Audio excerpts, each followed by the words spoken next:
Alright, ladies and gentlemen, welcome back to the channel. The Utah Jazz are sitting at 4-1, and they are one of, if not the most fun team. You know what, I'll say it. They're the most fun team to watch in the NBA right now. So in the offseason, obviously you traded away Rudy Gobert, traded away Donovan Mitchell. Everyone was kind of anticipating the Utah Jazz to be going for Victor Wembanyama. Well, they have different aspirations. And I know the last two games were against the Houston Rockets, who are a rebuilding basketball team, but you have some really impressive wins against the Nuggets, the Pelicans, the Timberwolves. But one thing I made in my Utah Jazz video a couple of days ago that I've really noticed, they're just fun. I mean, the culture, and it's not like only I'm having fun watching, and we're all as viewers enjoying watching the Utah Jazz kind of shock the league right now. The Utah Jazz players, the coaching staff, everybody, they're having a blast. They have nothing to lose, and they are putting it all out on the line. Now, regardless of what happens with the Utah Jazz, they're going to play their hearts out every night. That's very, very clear. I think the Utah Jazz legitimately, they clearly look like a playoff team right now. I think at the very worst, they're going to be around the play-in. There's a lot of talent on this team, and I would argue without Rudy Gobert, they look better. Lauri Markkanen, you see this flag, you see this jersey right here. I'm a big Chicago Bulls fan, and I saw a 20-point per game Lauri Markkanen. I saw him go to Cleveland. Cleveland fans were really upset when they had to let him go in that Donovan Mitchell trade. We saw him play in Finland this summer where he was the number one option. He's 7 feet. He can play defense. He can score on offense. Last night specifically, we saw him knock down a three. We saw him split double teams. We saw him run in transition. We saw just numerous dunks. We've seen him get, blocks. Lauri Markkanen, I literally wouldn't be surprised if he made an All-Star this season. I would not be surprised if he made an All-Star. So welcome back to the channel. Clearly, we're talking about the Utah Jazz. If you enjoy it, hit the like button, hit that sub button. I post daily NBA content. I've been posting a couple of Utah Jazz videos per week because they're just awesome. And the fans are equally as awesome. So let's try and get this video to 100 likes. That would be amazing. And I'm going to keep pumping them out as long as you guys keep enjoying it. So last night specifically, came back home against the Houston Rockets. What's crazy is their depth to me. I think that's it's really cool to see because there's even guys coming off of the bench, who haven't even gone off the bench, like Nickeil, Balmoro, Ochai. It's, Talen Horton-Tucker got written off. Colin Sexton got written off in Cleveland after his injury. A lot of these players were just written off of basketball teams no matter their age. Kelly Olynyk on the Houston Rockets was a 20-point per game scorer. The Bulls wrote off Lauri. Jared Vanderbilt is one of the most underrated players in the entire NBA. They have this amazing blend of, you have your veterans, right? You have your Mike Conley. You have your Rudy Gay. You have your Jordan Clarkson.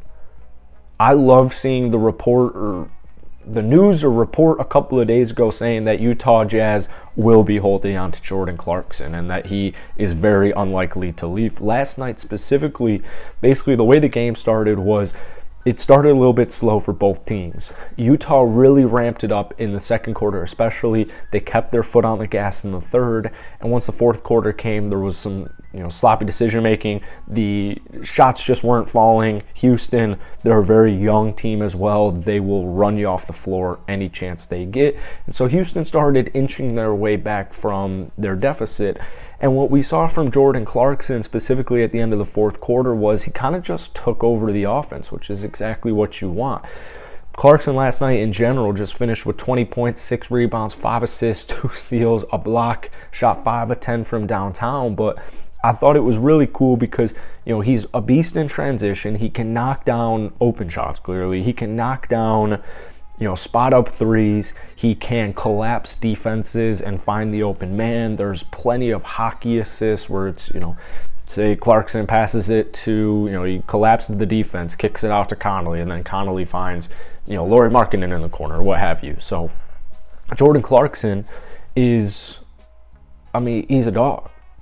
He's a dog, and Clarkson's always been a dog. He kind of got a bad rap to, I guess, more casual NBA fans in Los Angeles a long time ago, and I feel like that's kind of stuck with him as far as, if you're just like a casual NBA fan, because Laker fans are really hard on their players, right? They like expect and demand greatness, and Clarkson was very young. Where in reality, 6th man of the year, he's starting now, and he's a huge reason why you're 4-1. I'm loving this Jordan Clarkson, Lauri Markkanen connection. The pick and roll is there. Lauri looks like he's playing so freely. I mean, it was tough. You don't get 7-footers who can move like Lauri too often in the league, and you let alone don't get him on your basketball team too often. So when my Chicago Bulls let go of Lauri, we went in a different direction. It was tough because you just kind of had this feeling like, well, it's not even like he was playing bad basketball.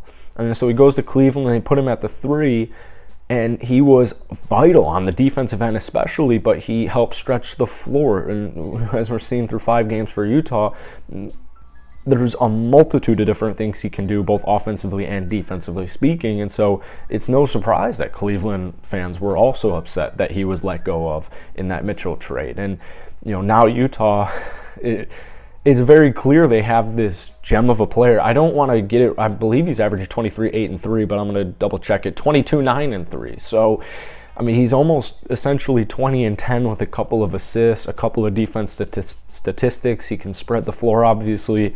And also don't even disregard Kelly Olynyk, who I earlier alluded to, the 20-point per game scorer in Houston. I mean, last night wasn't his best shooting night, but what do good players do when they can't shoot well? They do other things, and that's what Kelly is really underrated at, especially on the defensive end. They have a lot of switchable players.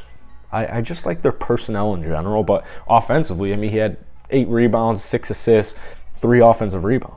I mean, it's the little things like that that just add up. So they have a bunch of players just putting their heart out on the line. Clearly you have you have a ton of draft picks in general, but you've got the money as well. You even have guys like Talen Horton-Tucker. I mean, Talen started the season a little not hot on offense, right? But the way I view Talen is I also thought he got a bad rap in Los Angeles. I don't think casual or normal NBA players just can drop 40. Or I guess everybody can drop 40, like if you're at the NBA, but normal NBA players don't just drop 40 points in a basketball game. I don't care the situation at all, actually, and that's what we saw Talen do at the end of last year. So he's getting it going offensively, but there was that crazy finish we've seen a couple times tonight.